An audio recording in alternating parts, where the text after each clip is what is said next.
회장님, 오늘 들어온 사모님은 가짜입니다. 국그릇을 내려놓던 가정부의 떨리는 목소리에 넓은 식탁이 순식간에 얼어붙었습니다. 오랜만에 모습을 드러낸 사모님은 몸이 좋지 않다는 이유로 말수를 아끼고 있었습니다. 가족들도 그저 컨디션이 좋지 않은가 보다 여겼고 아무도 그 자리에 의심을 품지 않았습니다. 하지만 매일 곁에서 사모님을 모셔온 가정부만은 방금 들어온 여자를 보는 순간 손끝이 굳어버렸습니다. 사모님은 늘 물을 먼저 들고 그 다음 약을 삼키는 사람이었습니다.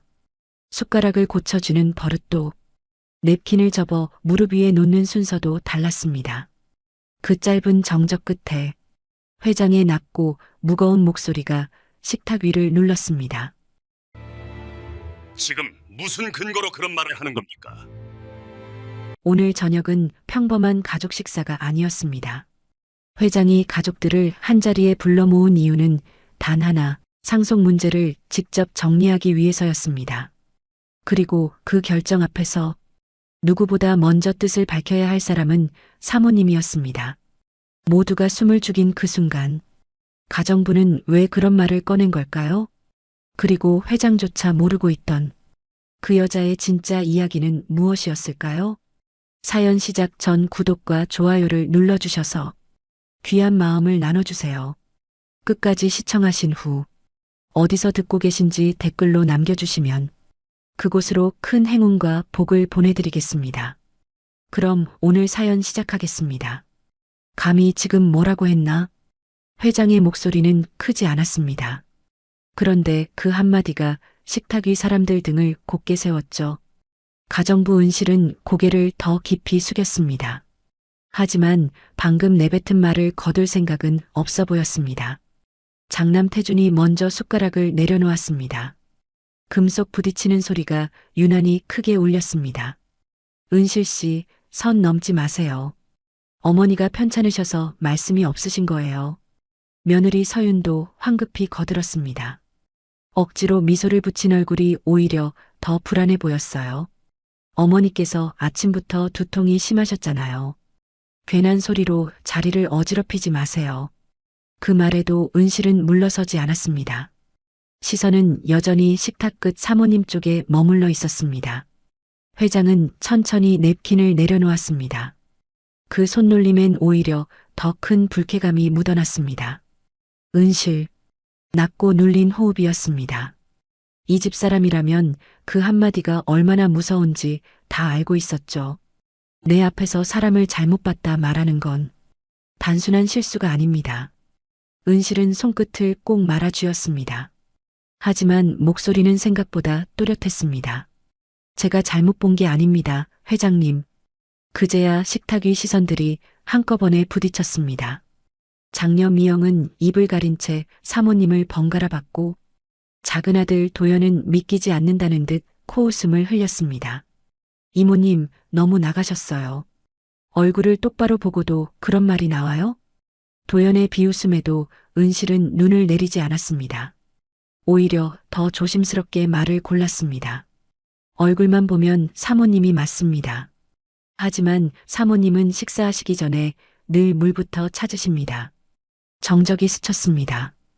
은실은 떨리는 숨을 한번 삼킨 뒤 조용히 그 여자를 바라보았습니다.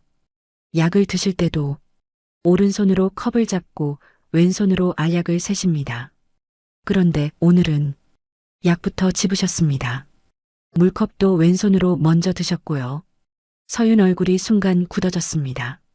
아주 잠깐이었지만 은실은 놓치지 않았습니다. 장남 태준이 곧장 받아쳤습니다. 그게 무슨 증거입니까? 사람 몸이 안 좋으면 습관도 달라질 수 있는 거죠. 하루아침에 그렇게 바뀌지는 않습니다. 은실의 대답은 짧았지만 단단했습니다. 그 짧은 한 줄이 식탁 위 공기를 다시 눌렀습니다. 회장은 말없이 사모님을 보았습니다. 그 여자는 여전히 고개를 조금 숙인 채 앉아 있었습니다.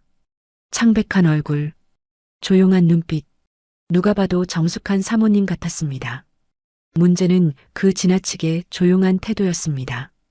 은실이 아는 사모님은 몸이 좋지 않아도 식탁만큼은 흐트러지지 않는 사람이었습니다. 숟가락을 드는 각도도 단정했고 국을 뜨기 전 젓가락부터 가지런히 놓는 버릇도 있었죠.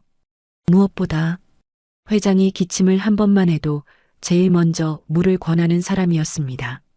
그런데 오늘 저 여자는 회장이 방금 2차례나 목을 가다듬었는데도 눈길조차 주지 않았습니다.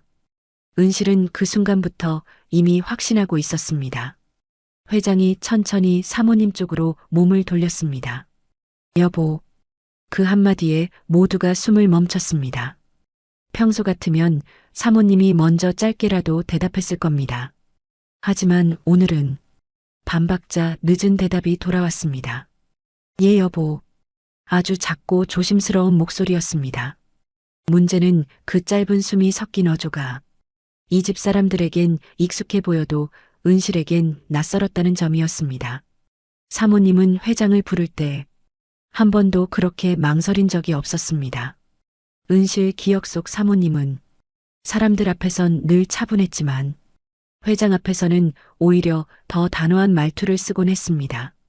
밥은 드셨어요? 약은 챙기셨어요? 짧고 단정한 말. 그게 사모님이었습니다. 그런데 지금 눈앞의 여자는 모든 문장을 삼키듯 말하고 있었습니다. 장녀 미영이 조심스레 끼어들었습니다. 아버지, 어머니가 몸이 많이 안 좋으셔서 말투까지 트집 잡는 건 좀. 그 말 끝이 채 떨어지기도 전에 은실이 뜻밖의 말을 꺼냈습니다. 사모님은 게장을 못 드십니다. 식탁 왼쪽에 놓인 간장게장 접시가 그제야 모두의 시야에 들어왔습니다. 오늘 메뉴는 회장이 직접 정한 상이었습니다. 상속 이야기를 꺼낼 날이니 사모님이 좋아하던 반찬들을 올리라고 한 것도 회장이었죠. 하지만 진짜 사모님은 몇 해 전부터 게장을 입에도 대지 않았습니다.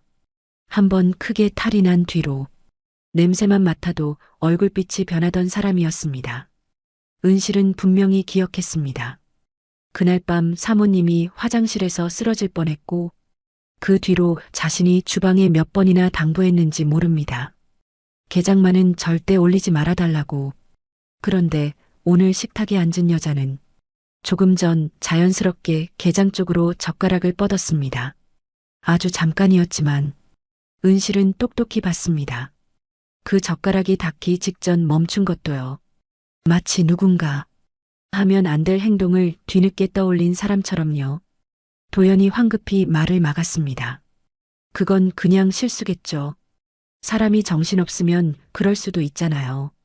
은실은 천천히 고개를 저었습니다. 사모님은 실수로도 그 반찬에 손대지 않으십니다. 냄새만 나도 얼굴을 돌리시는 분입니다. 이제 식탁 위 분위기는 단순한 무례를 넘어 이상한 쪽으로 기울고 있었습니다. 태준이 의자를 조금 당겨 앉았습니다.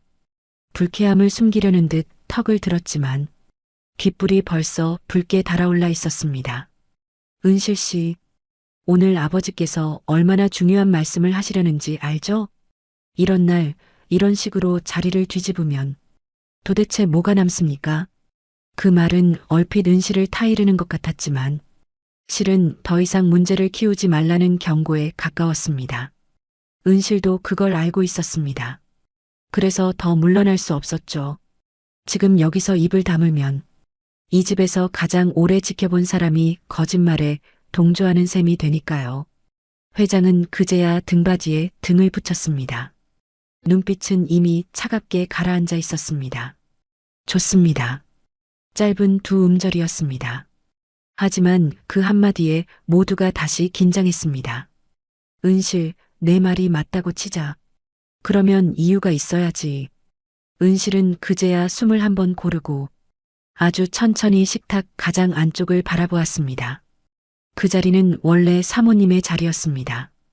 의자 높이도 방석도 옆에 물잔 위치도 늘 같았죠. 사모님은 저 자리에 앉으시면 먼저 오른쪽 창 쪽을 한번 보십니다. 사람들이 동시에 창문 쪽을 돌아봤습니다. 어둠이 내려앉은 정원이 유리 너머로 비치고 있었습니다. 은실 목소리가 한층 낮아졌습니다. 이유는 별것 아닙니다. 오래전부터 그 시간대에 정원등에 불이 들어오는 걸 보시는 걸 좋아하셨으니까요.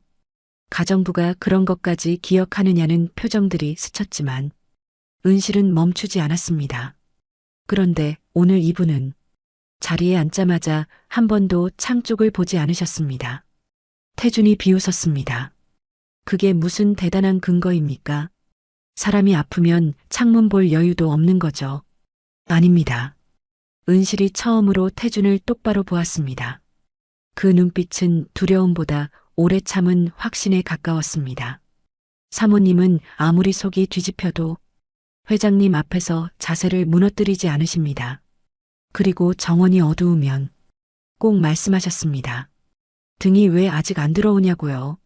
그 말이 떨어진 직후 회장이 느리게 고개를 들었습니다. 정말 그랬습니다. 사모님은 늘 그 시간만 되면 정원 불빛 이야기를 꺼냈습니다. 이 집 식사 시간 풍경에 가까운 습관이었죠. 아주 사소해서 오히려 가족들은 잊고 있던 일이었습니다. 하지만 그 사소한 것이 매일 곁에 있는 사람에겐 결코 사소하지 않았습니다. 사모님 자리에 앉은 여자의 손끝이 그제야 아주 미세하게 떨리기 시작했습니다. 은실은 그 떨림을 보며 가슴 아래쪽이 서늘해지는 걸 느꼈습니다. 아니길 바랐습니다. 자신이 틀렸기를 바랐어요. 하지만 틀리지 않았다는 확신은 시간이 갈수록 더 선명해졌습니다. 회장이 마침내 입을 열었습니다. 당신, 그 부름엔 아까와 다른 무게가 실려 있었습니다. 이제는 확인하려는 사람의 목소리였죠. 은실 말이 사실이 아니면 당장 고개 들어보시오. 그 여자가 천천히 얼굴을 들었습니다.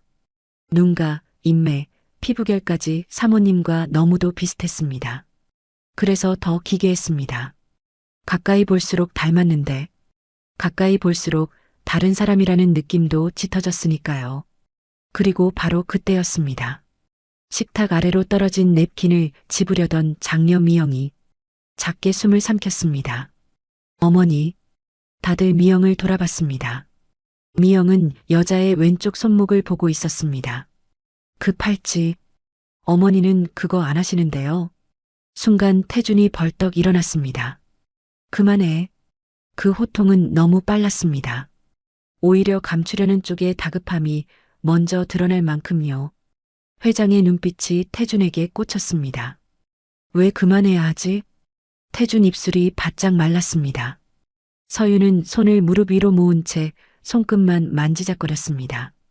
이제 식탁은 완전히 뒤집혔습니다. 아무도 밥을 먹지 않았고 아무도 방금 전으로 돌아갈 수 없었습니다. 은실은 알았습니다. 지금부터는 단순한 의심이 아니라 누군가 오래 숨겨온 진실이 드러나는 순간이라는 걸요. 그리고 그 진실 한가운데엔 사모님을 꼭 닮은 저 여자와 그 여자를 이 식탁에 앉힌 사람이 있었습니다. 은실은 마른 침을 삼킨 뒤 마침내 회장에게 다시 고개를 숙였습니다. 회장님, 제가 더 확인해도 되겠습니까? 식탁의 공기가 한층 무거워졌습니다. 조금 전까지 은실을 몰아세우던 사람들조차 이제는 쉽게 입을 열지 못했죠. 회장은 손등으로 식탁을 가볍게 짚었습니다. 분노를 누르는 사람 특유의 조용한 동작이었습니다. 어떻게 확인하겠다는 거지? 은실은 서두르지 않았습니다. 이럴수록 목소리가 급해지면 안 된다는 걸 알고 있었어요. 사모님께서는 식사 자리에서 반찬을 3번 넘기지 않으십니다. 드시지 않는 음식이 있어도 남 앞에서 티나게 밀어놓지 말라고 늘 말씀하셨습니다. 그리고 생선은 꼭 회장님 쪽 가시부터 먼저 발라드리십니다. 그 말에 회장이 무심코 생선 접시를 바라봤습니다. 오늘도 도미찜이 가운데 올려져 있었습니다. 가족들이 모이는 날이면 사모님이 직접 주방에 당부하던 음식이었죠. 하지만 오늘 그 접시는 처음 놓인 모양 그대로였습니다. 젓가락 자국조차 거의 없었습니다. 장남 태준이 급히 말을 끊었습니다. 어머니 몸이 안 좋으시다니까요. 평소처럼 못하실 수도 있죠. 회장은 대답하지 않았습니다. 대신 사모님 자리에 앉은 여자를 바라보며 물었습니다. 여보, 생선 좀 내 쪽으로 주겠소. 아주 평범한 부탁이었습니다. 그런데 그 한마디에 그 여자의 눈빛이 잠깐 흔들렸습니다. 진짜 사모님이라면 말이 끝나기 전에 접시를 끌어당겼을 겁니다. 회를 뜨듯 가시를 살짝 갈라낸 뒤 회장 앞 작은 접시에 얹어 주었겠죠. 그런데 여자는 접시를 바로 들지 못했습니다. 한 박자, 아니 두 박자쯤 늦었습니다. 그리고 어색하게 접시째 밀어보였습니다. 가시를 바를 생각도, 회장 앞에 따로 놓아드릴 생각도 없었습니다. 도연히 헛기침을 했습니다. 장녀 미영은 입술을 깨물었고요. 이제 가족들 눈에도 무언가 어긋나 있다는 사실이 선명해지고 있었습니다. 은실은 더 밀어붙이지 않았습니다. 그럴 필요가 없었어요. 사람은 누가 지목하면 연기를 잘해도 몸에 밴 습관까지는 쉽게 속이지 못하니까요. 회장이 생선 접시를 한참 바라보다가 다시 여자를 쳐다봤습니다. 당신 손목에 그 팔찌는 뭐요? 짧은 질문이었지만 날이 서 있었습니다. 여자는 반사적으로 왼쪽 손목을 감췄습니다. 너무 늦은 동작이었습니다. 진짜 사모님은 팔찌를 잘 차지 않았습니다. 특히 식사 자리에서는 더 그랬습니다. 설거지하는 사람 손목이 번쩍거려선 안 된다며 오히려 값비싼 장신구를 불편해하던 사람이었죠. 미영이 떨리는 목소리로 입을 열었습니다. 맞아요. 어머니는 그 팔찌 답답하다고 한 번도 안 하셨어요. 태준이 다시 자리에서 일어나려 했습니다. 하지만 회장이 먼저 손을 들었습니다. 앉아. 낮게 깔린 한마디였는데 태준은 그대로 굳어버렸습니다.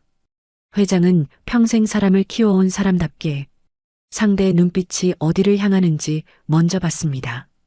방금 전부터 태준 시선이 사모님 자리에 앉은 여자보다 은실에게 더 자주 꽂히고 있다는 걸 이미 눈치챈 상태였습니다.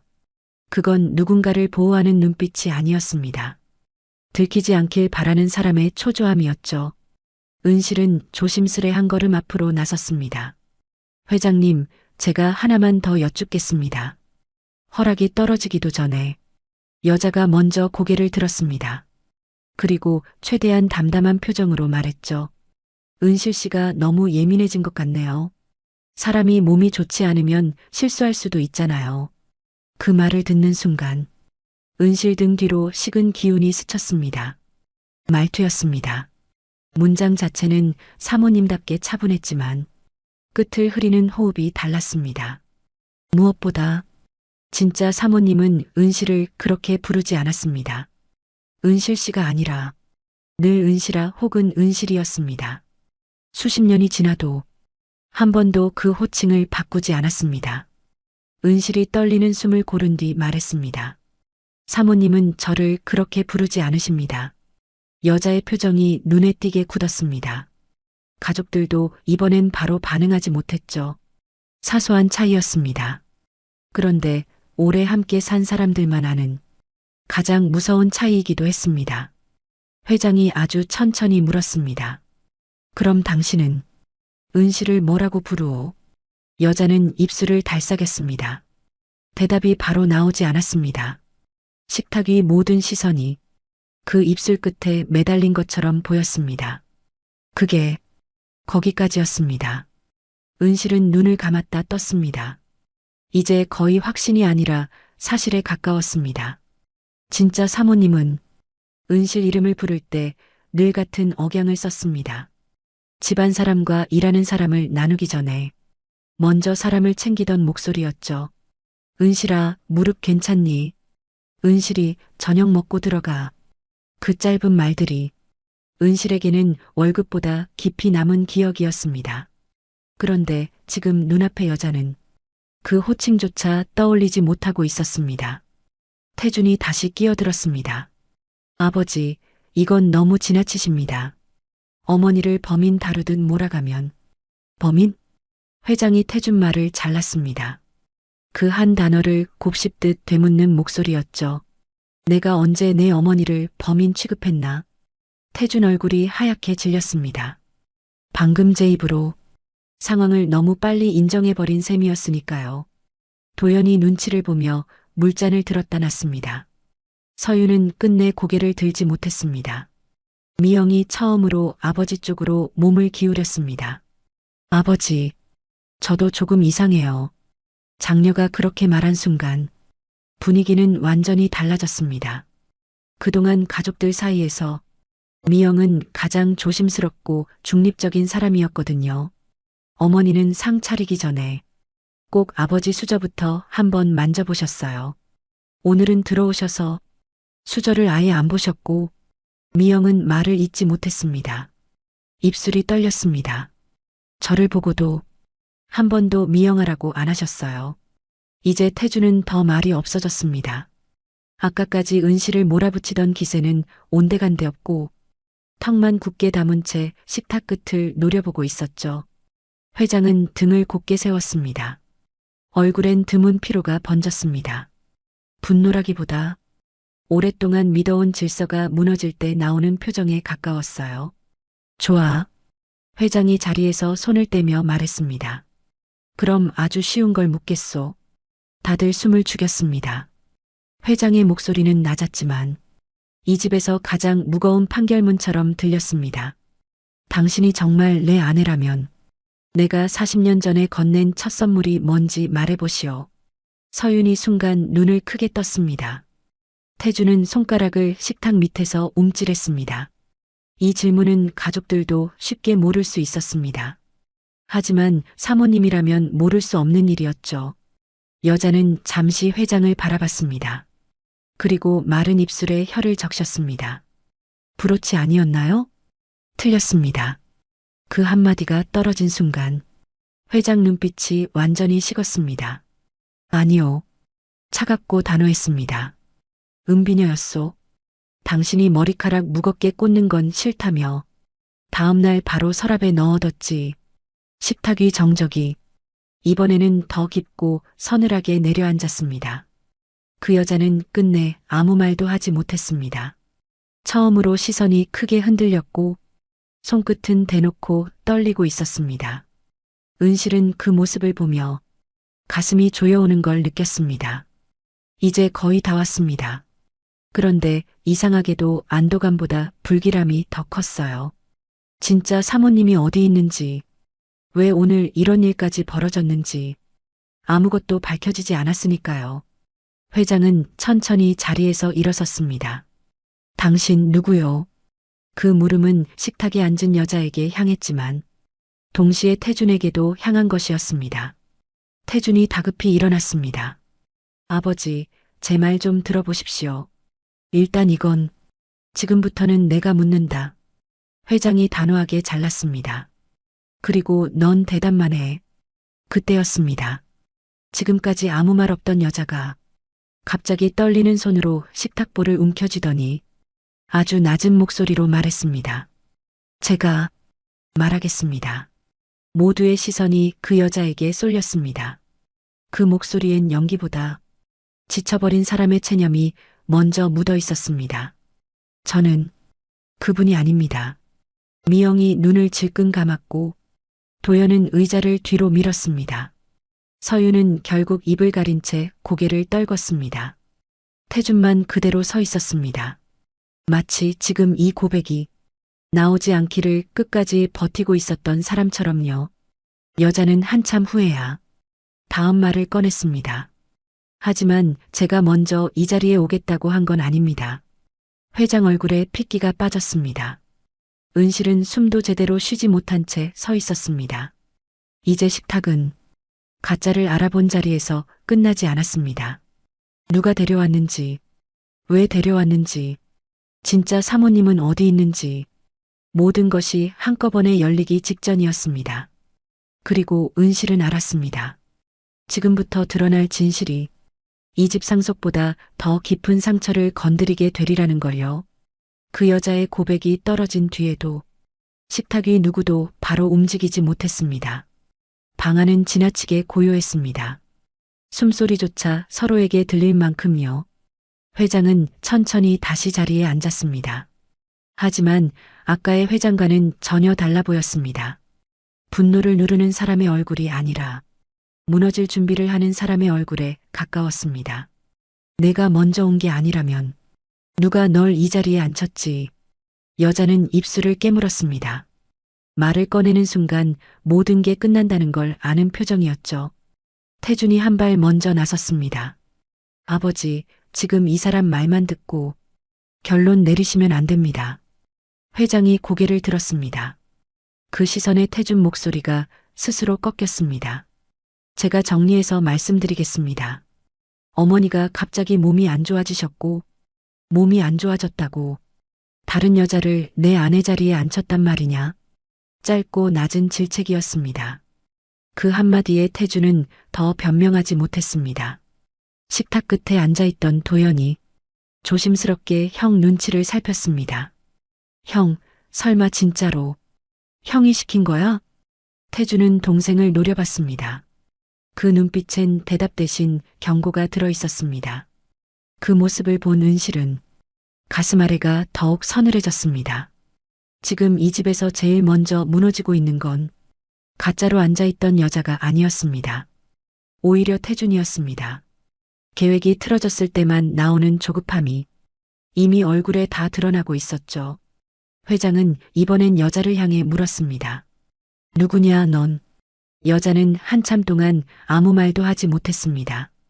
고개를 숙인 채 두 손만 꼭 모아 쥐고 있었죠. 은실은 그 손을 보는 순간 묘한 낯익음을 느꼈습니다. 얼굴이 아니라 손이었습니다. 손가락이 길고 손톱 끝이 아주 반듯하게 깎여 있었고 엄지 첫마디를 문지르는 버릇도 비슷했습니다. 사모님을 오랫동안 본 사람이라면 누구나 한 번쯤 이상하다 느낄 만한 닮음이었어요. 그제야 여자가 힘겹게 입을 열었습니다. 제 이름은 정희입니다. 그 이름이 떨어진 순간 회장 표정이 아주 미세하게 흔들렸습니다. 아주 짧은 순간이었지만 은실은 분명히 봤습니다. 미영도 놀란 얼굴로 아버지를 쳐다봤고 도연은 그 이름을 처음 듣는 듯 미간을 찌푸렸습니다. 서윤만 고개를 더 숙였습니다. 이미 알고 있던 사람처럼요. 회장이 마른 목소리로 되물었습니다. 정혜? 여자는 천천히 고개를 들었습니다. 이제는 숨길 수 없다는 체념이 어려 있었습니다. 예전에 사모님이 한 번도 꺼내지 못한 이름입니다. 식탁 위 공기가 다시 내려앉았습니다. 누구도 선뜻 그 뜻을 묻지 못했습니다. 회장은 한동안 말을 잃었습니다. 그리고 아주 느리게 손을 들어 이마를 눌렀습니다.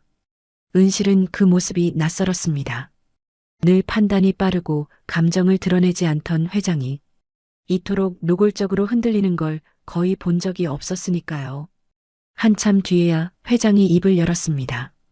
설마 그 짧은 말이 끝나기도 전에 여자가 눈을 감았습니다.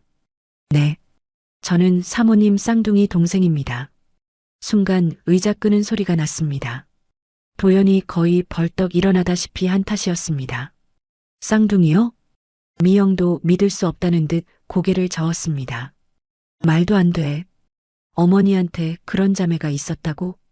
태준이 그제야 입술을 깨물었습니다.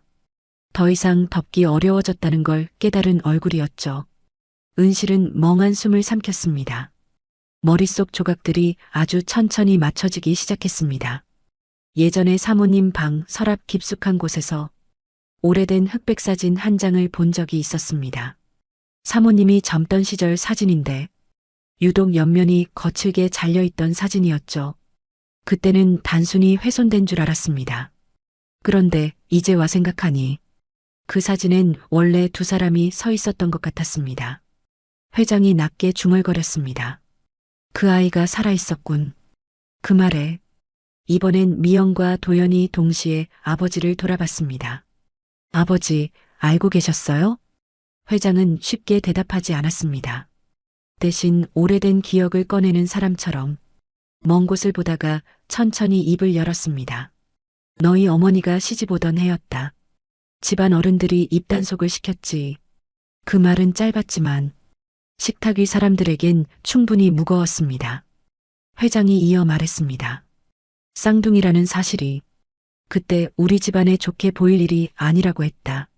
한 명은 집안 체면을 위해 남기고 한 명은 먼 친척 집으로 보내 없는 사람처럼 살게 만들었어. 미영 얼굴이 하얗게 질렸습니다. 도연도 입을 다물지 못했습니다. 서윤이 작게 숨을 들이마셨습니다. 이제야 자신이 끼어든 일이 얼마나 깊은 상처를 건드렸는지 실감한 듯했죠. 은실은 손끝이 차가워지는 걸 느꼈습니다. 사모님이 왜 평생 가족 사진을 싫어하셨는지, 왜 과거 이야기를 끝까지 피하셨는지 이제야 알 것 같았습니다. 여자, 아니 정희가 떨리는 목소리로 말을 이었습니다. 언니는 저를 버린 게 아닙니다. 처음부터 저를 찾을 힘이 없었어요. 저도 오랫동안 언니가 절 모른 채 잘 사는 줄만 알았습니다. 그 말엔 원망보다도 오래 묵은 체념이 더 짙게 묻어 있었습니다. 회장은 굳은 얼굴로 정희를 바라봤습니다. 그런데 넌 왜 하필 오늘 내 아내 행세를 했지? 그 질문에 정희가 곧장 대답하지 못했습니다. 대신 시선이 아주 잠깐 태준 쪽으로 향했습니다. 그것만으로도 충분했습니다. 회장은 이미 알아차렸습니다. 누가 이 판을 짰는지요? 태준이 다급히 손을 내저었습니다. 아버지, 제 말을 먼저 들어보셔야 합니다. 제가 어머니를 해치려던 게 아닙니다. 그럼 뭘 하려던 거지? 회장의 말투는 오히려 더 차분해졌습니다. 그래서 더 무서웠죠. 태준은 말문이 막혔습니다. 하지만 여기서 무너지면 끝이라는 걸 알았는지 이를 악물고 말을 이어갔습니다. 어머니가 며칠 전부터 상속 문제는 다시 생각해야 한다고 하셨습니다. 그동안 아버지 옆에서 제가 회사를 실질적으로 끌어왔는데도 갑자기 장녀 쪽과 외손주 얘기까지 꺼내셨습니다. 이대로 가면 가족들 앞에서 제가 완전히 밀릴 수도 있었습니다. 미영이 자리에서 몸을 돌렸습니다. 오빠, 그래서 엄마 대신 다른 사람을 앉혀? 태주는 누이를 보지 못했습니다. 눈은 계속 회장만 향해 있었습니다. 저는 판을 돌리려던 것뿐입니다. 오늘 어머니가 제 편을 들어주기만 하면 아버지 마음도 쉽게 바뀌지 않을 거라고 생각했습니다.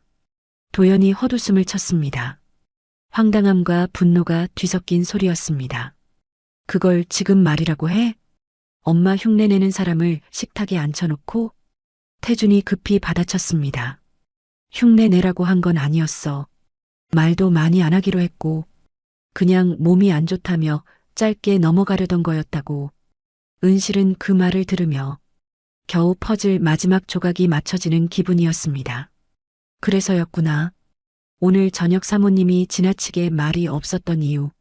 그래서 식탁 메뉴를 사모님 좋아하던 음식 위주로 맞춰 겉모습만 자연스럽게 꾸민 거였군요.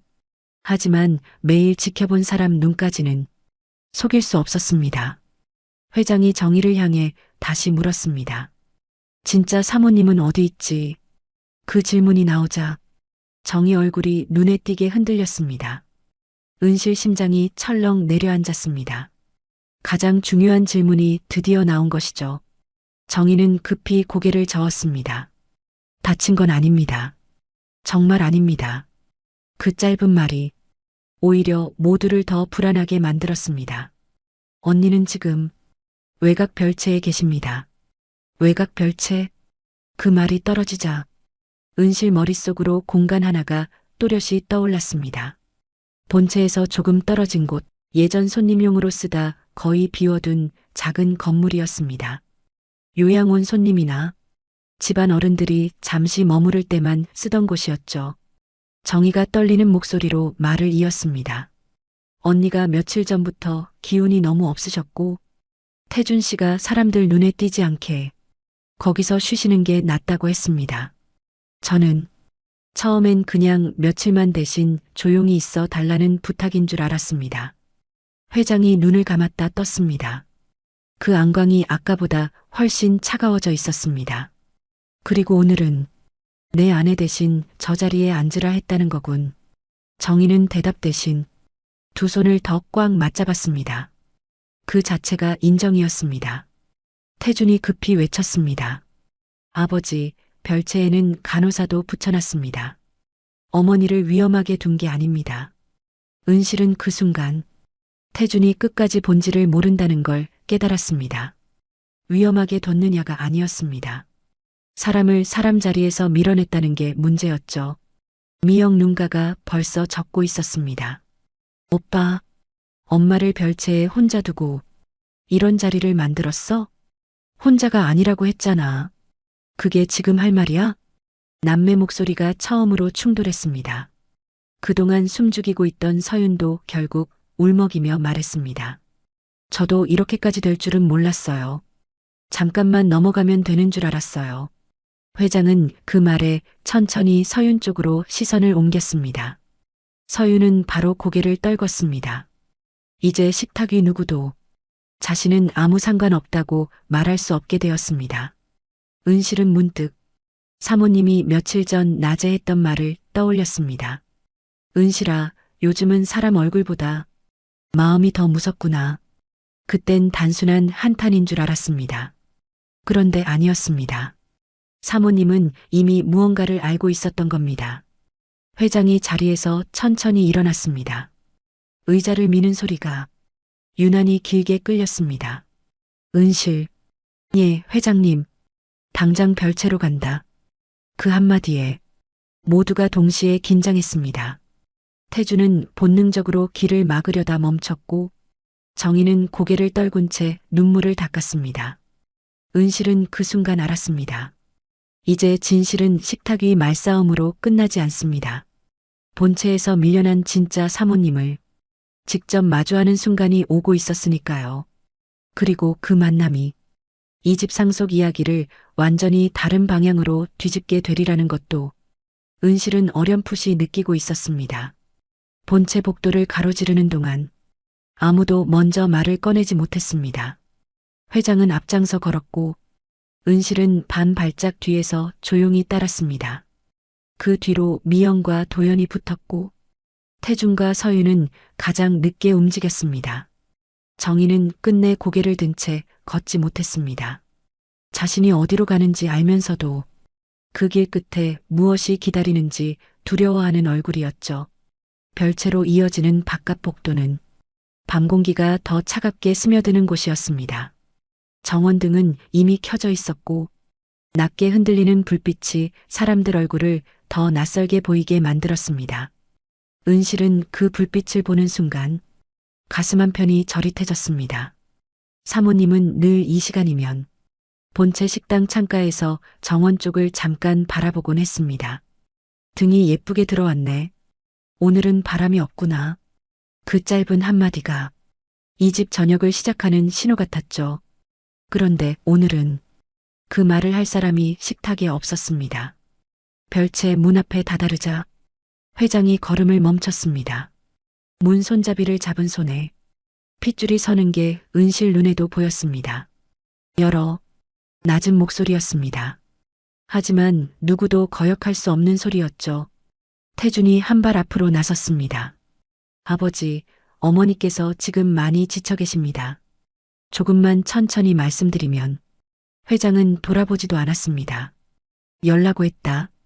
그 한마디에 태준은 결국 손잡이를 돌렸습니다.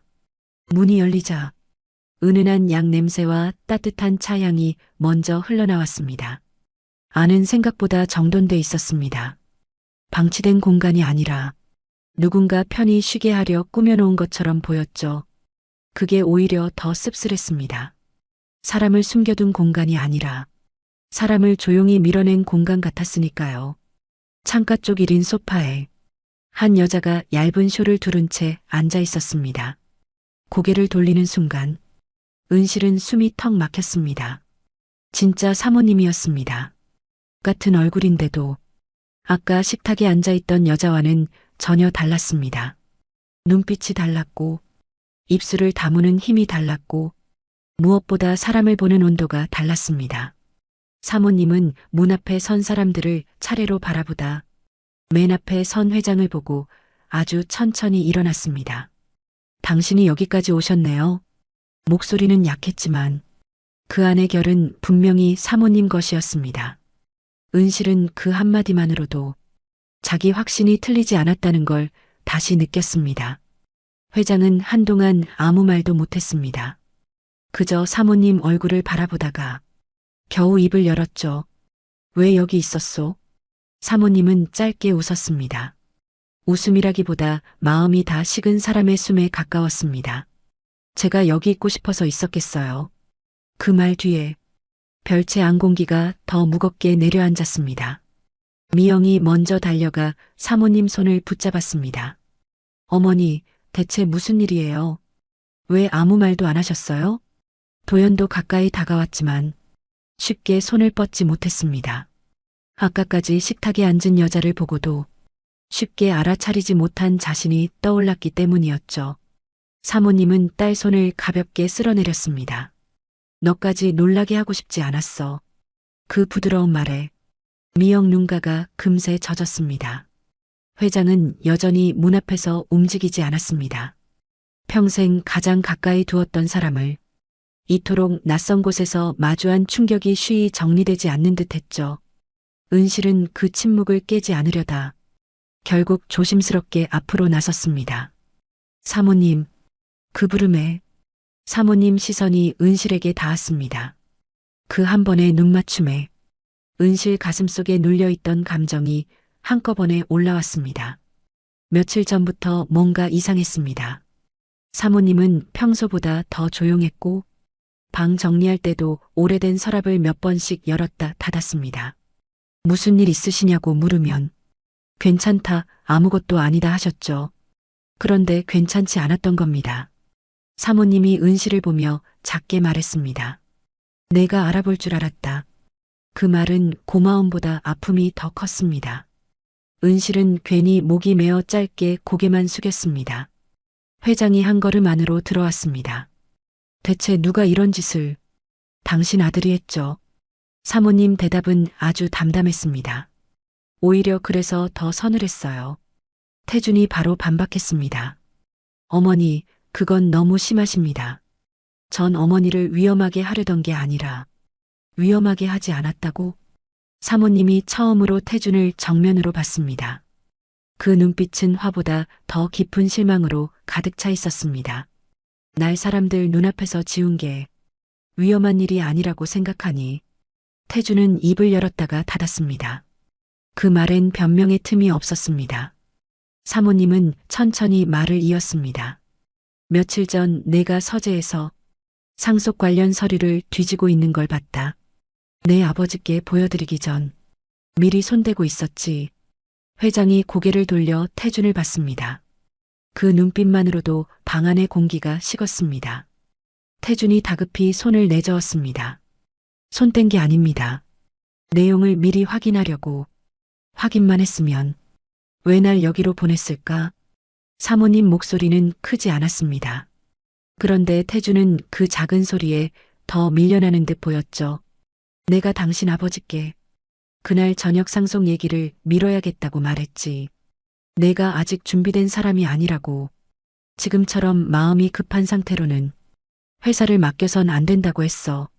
미영과 도연 시선이 동시에 태준에게 꽂혔습니다. 서유는 이미 울먹이고 있었습니다.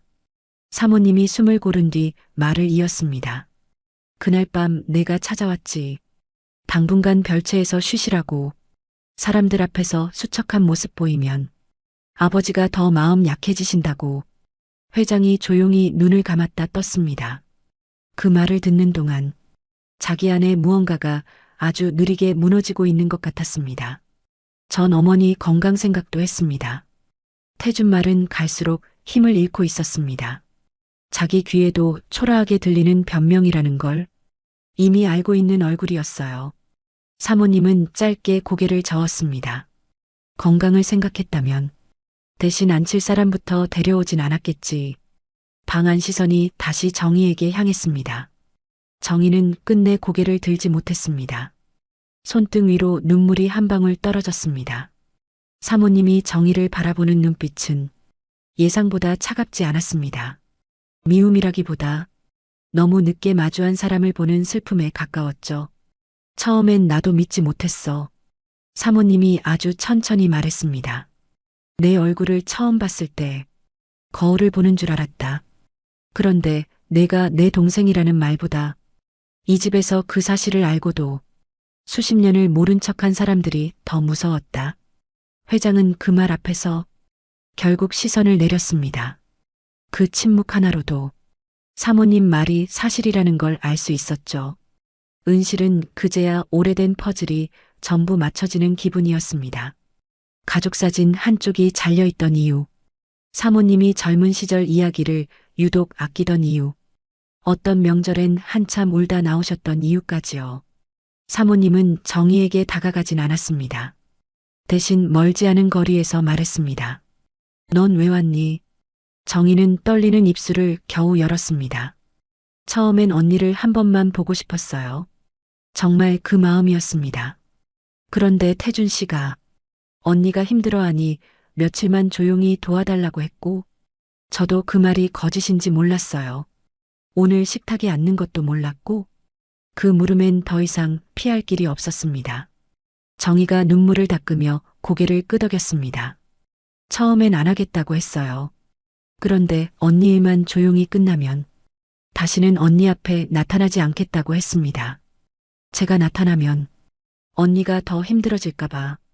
그 말 끝에서 사모님 눈빛이 잠깐 흔들렸습니다. 자신과 똑같은 얼굴을 한 사람에게 원망만 쏟아낼 수 없는 이유가 바로 그 한 줄 안에 들어 있었죠.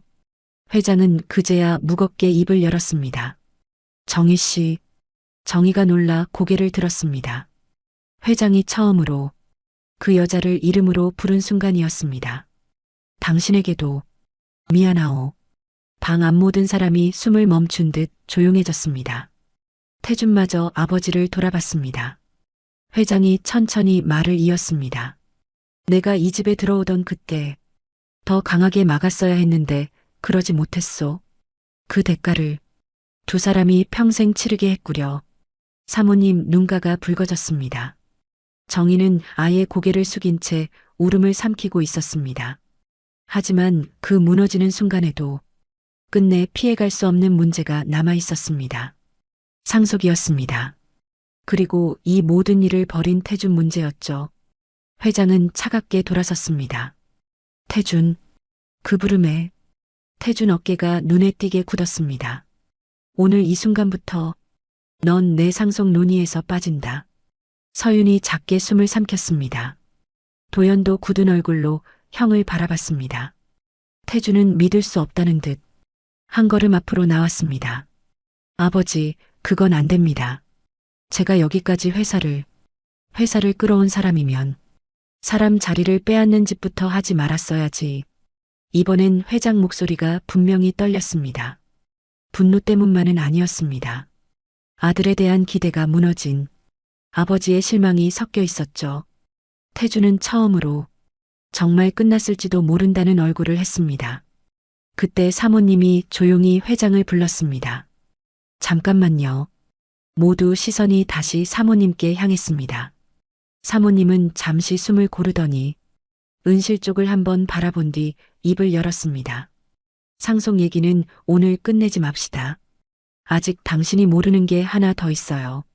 그 말에 방 안 공기가 다시 멈췄습니다. 회장 얼굴에도 짧은 당혹이 스쳤습니다. 은실은 본능적으로 느꼈습니다. 지금 드러난 일만으로도 충분히 큰데 사모님은 아직 더 큰 진실 하나를 남겨두고 있다는 거요.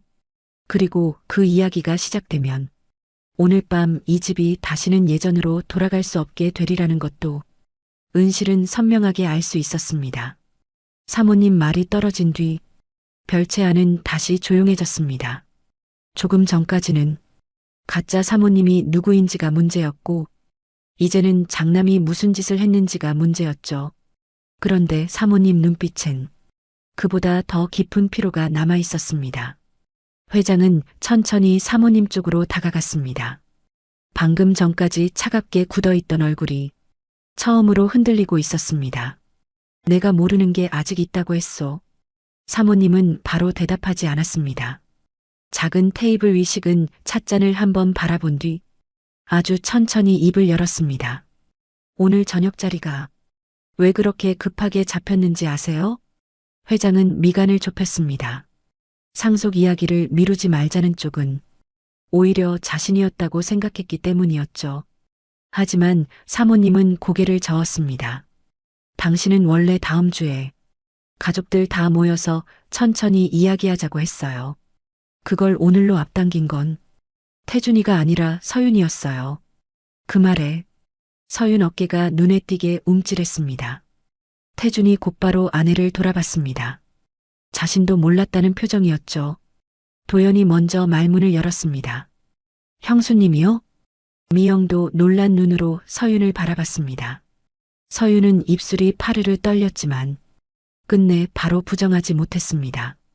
은실은 그 모습을 보며 가슴이 또 한 번 철렁 내려앉았습니다. 처음엔 태준 혼자 판을 짠 줄 알았습니다.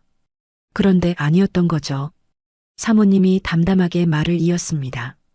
며칠 전부터 서윤이가 자꾸 내 방에 들어왔어요. 회장님 몸이 더 약해지기 전에 상속 문제를 빨리 정리해야 한다고, 미루면 집안이 더 시끄러워진다고 계속 내 마음을 떠보더군요. 서윤 눈가가 금세 붉어졌습니다. 어머니, 저는 그저 내 남편 자리 지켜주고 싶었던 거겠지. 사모님 말은 매섭지 않았습니다. 오히려 너무 담담해서 더 아팠죠. 처음엔 나도 내가 남편 걱정해서 그러는 줄 알았다. 그런데 어느 날 내가 태준 반대 의사를 밝히자 내 얼굴빛이 먼저 변하더구나. 태준이 혼란스러운 얼굴로 아내를 봤습니다. 이제는 자신도 처음 듣는 이야기인 듯했죠.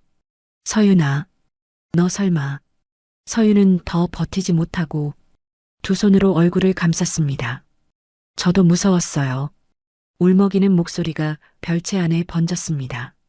태준 씨가 상속에서 밀리면 우리 아이들 앞날도 흔들릴 수 있다고 생각했어요. 아버님 마음이 한번 돌아서면 다시는 기회가 없을 것 같았고, 미영이 믿을 수 없다는 듯 작게 웃었습니다. 허탈해서 나오는 웃음이었죠. 그래서 어머니를 별채로 보내고 쌍둥이 동생까지 데려왔어요? 처음부터 이렇게까지 하려던 건 아니었어요.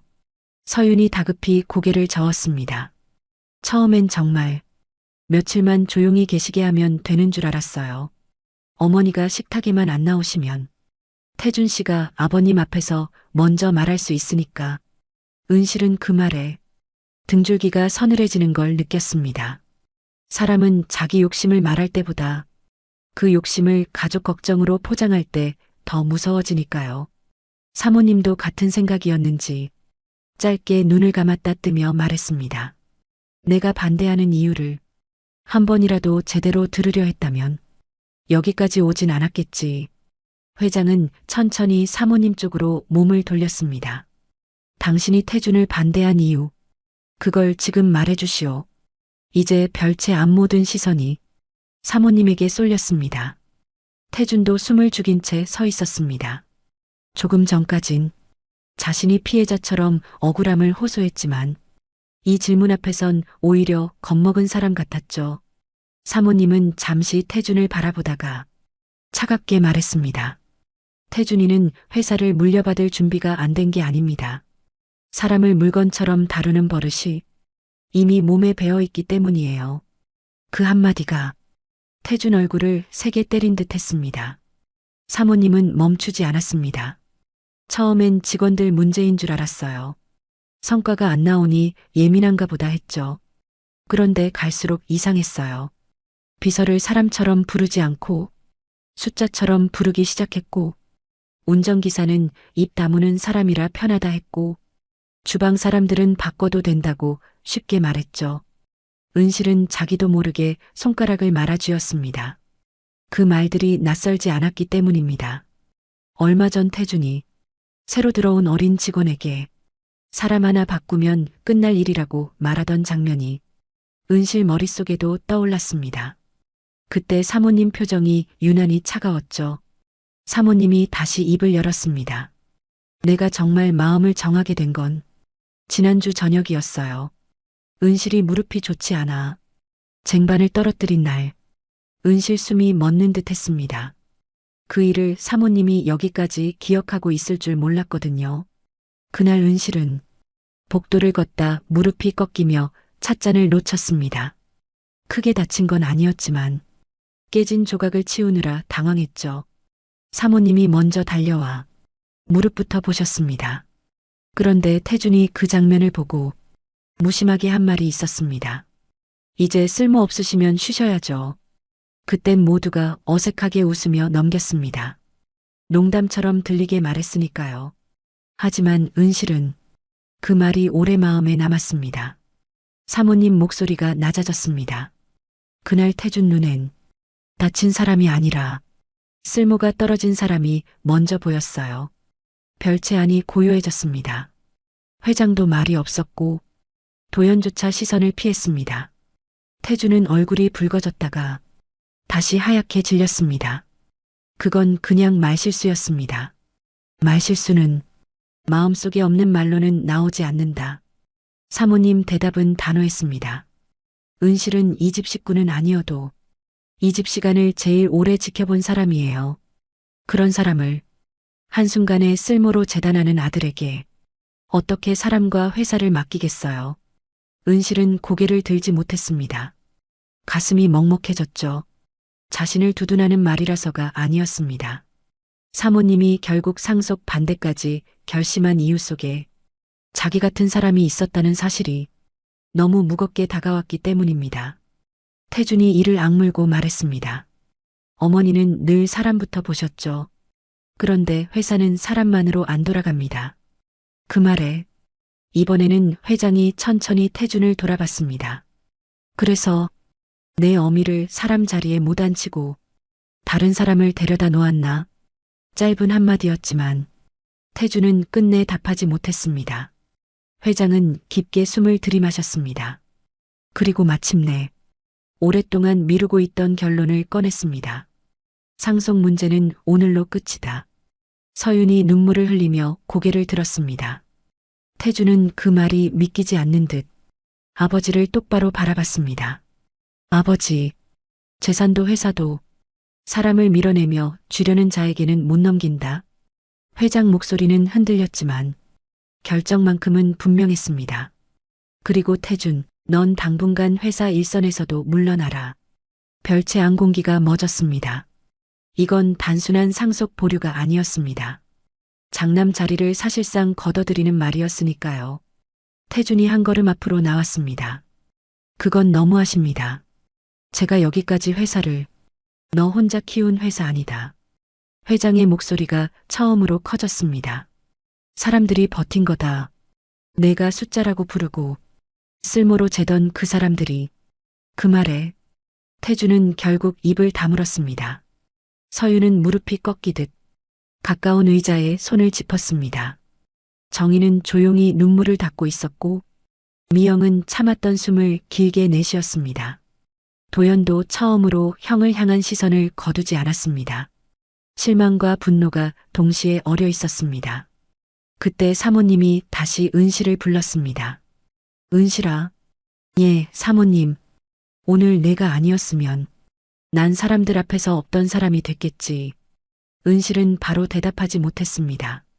목이 꽉 막혀버렸거든요. 한참 뒤에야 겨우 고개를 숙이며 말했습니다. 제가 모신 분이니까요. 짧은 한마디였지만 별채 안에 있던 모두가 그 뜻을 알아들었습니다. 오래 본다는 건 얼굴을 기억하는 게 아니라 그 사람의 시간을 기억하는 일이니까요.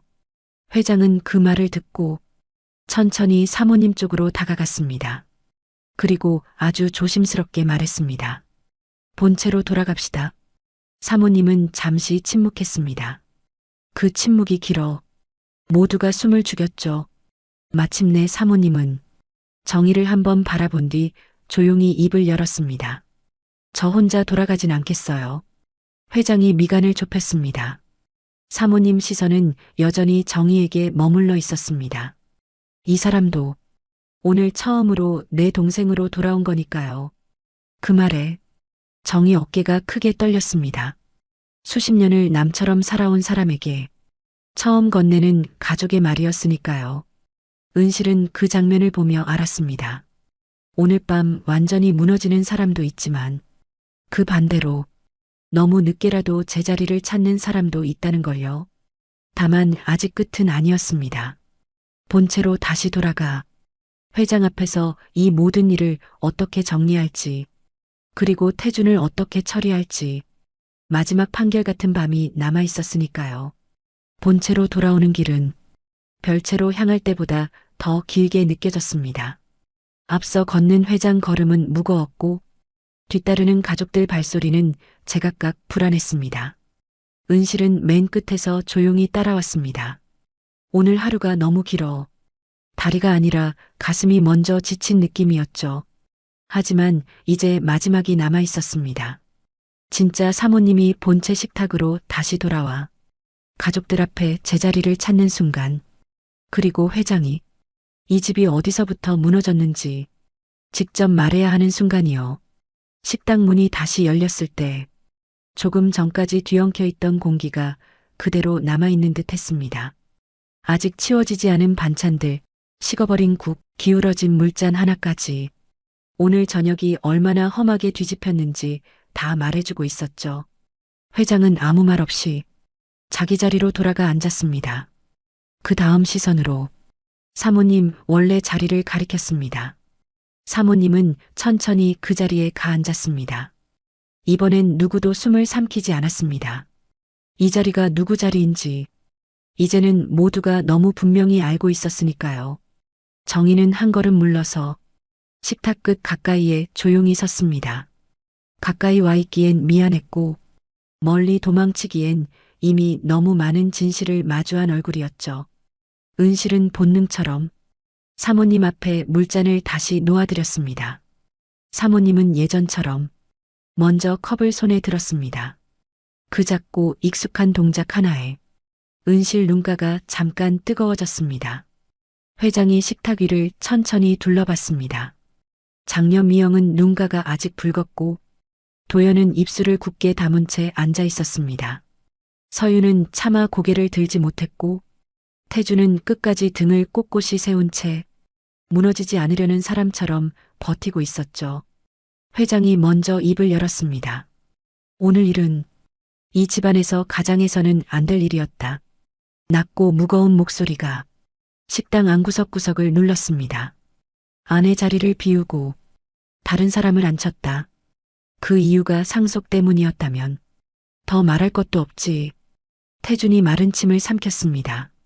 하지만 이번엔 끼어들지 못했습니다. 회장은 시선을 아들에게 고정한 채 말을 이었습니다. 내가 오늘 정하려 했던 건 단순히 재산을 누구에게 주느냐가 아니었다. 내 이름 뒤를 누가 감당할 수 있느냐, 사람을 누가 끝까지 지킬 수 있느냐. 그걸 보려 한 자리였다. 식탁 끝에 선 은실도 자기 손을 꼭 말아주었습니다. 회장 목소리는 단호했지만 그 안엔 깊은 피로가 섞여 있었습니다. 그런데 넌 가장 먼저 사람을 밀어냈다. 내 어미를 밀어냈고 정혜 씨를 얼굴로만 썼고 은실을 비롯한 집안 사람들을 그저 쓸모로만 봤다. 태준 턱이 미세하게 떨렸습니다. 하지만 자존심이 남은 사람답게 끝까지 시선을 피하지는 않았습니다. 아버지, 제가 잘못한 건 압니다. 하지만 그 한 번으로, 한 번? 회장이 말을 끊었습니다. 오늘 드러난 건 한 번이다. 그런데 내 어미 말대로라면 그 생각은 하루아침에 생긴 게 아니지. 짧은 침묵이 흘렀습니다. 누구도 부정하지 못했습니다. 오늘 무너진 건 사건 하나가 아니라 오랫동안 쌓여온 태도였으니까요. 사모님이 조용히 말을 이었습니다. 당신이 오늘 결정을 미루지 않겠다고 했을 때 난 마지막으로 지켜보려 했어요. 태준이 사람들 앞에서라도 끝까지 예의를 지키는지 보려고요. 그런데 결국 사람 하나를 제자리에서 지워버리는 쪽을 택했죠. 사모님 목소리는 높지 않았습니다. 그래서 더 아프게 박혔습니다. 재산은 다시 모을 수 있어요. 회사는 다시 세울 수도 있죠. 하지만 사람을 사람으로 보지 않는 마음은 권한을 쥐는 순간 더 커질 뿐이에요. 도연이 처음으로 천천히 고개를 끄덕였습니다. 미영도 아무 말 없이 눈을 감았다 떴습니다. 서유는 결국 흐느끼듯 말했습니다. 어머니 죄송합니다. 제가 너무 무서워서. 사모님은 바로 답하지 않았습니다. 그 대신 잠시 서윤을 바라보다가 짧게 말했습니다. 두려운 사람은 더 붙잡아야 할 손과 놓지 말아야 할 선을 알아야 해. 그 말에 서윤 어깨가 더 작아졌습니다. 회장은 등을 바로 세우고 마침내 마지막 결론을 꺼냈습니다. 잘 들어라. 모두 시선이 회장에게 쏠렸습니다. 오늘부로 태주는 상속 대상에서 제외한다. 누구도 놀라 소리내지 않았습니다. 이미 예감하고 있었기 때문이죠. 그러나 예감과 실제는 달랐습니다. 그 한 문장이 떨어지는 순간 식당 안 공기 자체가 달라졌습니다. 회장은 멈추지 않았습니다. 회사 일선에서도 물러나라. 당분간 경영 보고에도 들어오지 마라. 내가 다시 사람을 배우기 전까지 내 앞에서 회사 이야기는 하지 마. 태준 얼굴이 무너졌습니다. 분노, 억울함, 수치심이 한꺼번에 지나갔지만 이번엔 끝내 반박하지 못했습니다. 아버지 말이 아니라 자기 스스로도 오늘 한 일을 너무 선명히 알고 있었으니까요. 한참 뒤에야 태준이 입을 열었습니다. 그럼 전 이제 끝입니까? 그 말은 처음으로 장남이 아니라 아들처럼 들렸습니다. 회장은 잠시 눈을 감았다 뜨며 대답했습니다. 끝낼지 말지는 내가 정하는 거다.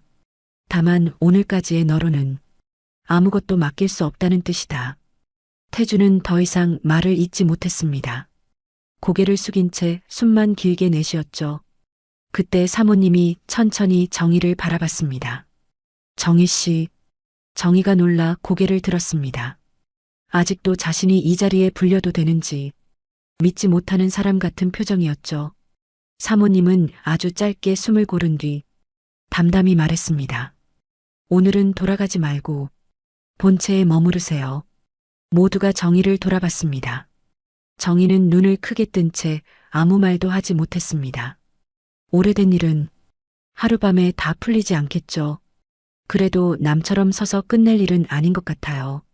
그 말에 정희 눈가에서 참던 눈물이 또렷하게 맺혔습니다. 회장도 이번엔 반대하지 않았습니다. 오히려 깊은 숨을 내쉰 뒤 낮게 덧붙였죠. 정희 씨께도 이 집이 사과해야 할 빚이 있어. 그 말은 판결문 같기도 했고 늦은 사과 같기도 했습니다. 미영이 자리에서 일어나 정희 쪽으로 조심스럽게 다가갔습니다. 처음엔 망설였지만 결국 작은 목소리로 말했죠. 이모라고 불러도 될까요? 정희 입술이 떨렸습니다. 대답 대신 손으로 입가를 가린 채 고개를 끄덕였습니다. 도연도 어색하게 시선을 돌리다 작게 한숨을 내쉬었습니다. 너무 늦게 알게 된 가족이라 쉽게 다가갈 수는 없었지만 그렇다고 모른 척 돌아설 수도 없는 순간이었죠. 은실은 그 장면을 보며 오늘 이 집에서 무너진 것만 있는 건 아니라는 걸 느꼈습니다. 상속은 멈췄고 장남 자리는 비었고 가족들 얼굴엔 상처가 선명했습니다. 그런데도 가짜로 앉혀졌던 사람이 마침내 자기 이름으로 불리고 사라졌던 사람이 다시 식탁 근처에 설 수 있게 됐으니까요.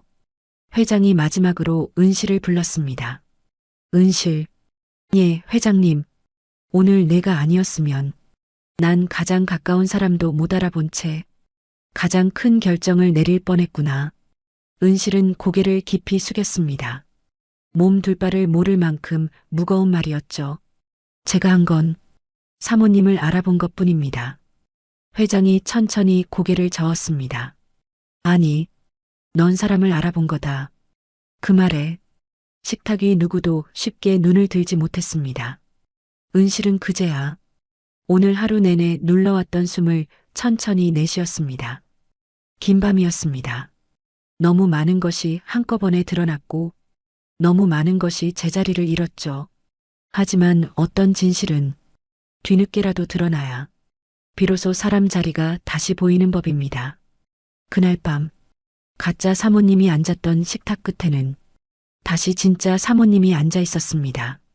그리고 늘 말없이 상을 차리던 가정부는 처음으로 그 집 누구보다 선명하게 사람의 얼굴이 아니라 사람의 시간을 알아본 사람이 되어 있었습니다. 오늘 가장 먼저 진실을 알아본 사람은 가장 낮은 자리에 서 있던 가정부였습니다. 사람은 얼굴만 닮았다고 같은 사람이 되는 게 아니죠. 결국 이 집을 지켜낸 건 재산도 권력도 아니라 오래 곁을 지켜본 마음이었습니다. 사연 재밌게 들으셨다면 좋아요와 구독 그리고 어디서 듣고 계신지 남겨주시면 그것보다 더 큰 응원은 없습니다. 오늘도 영상 시청해 주셔서 감사합니다.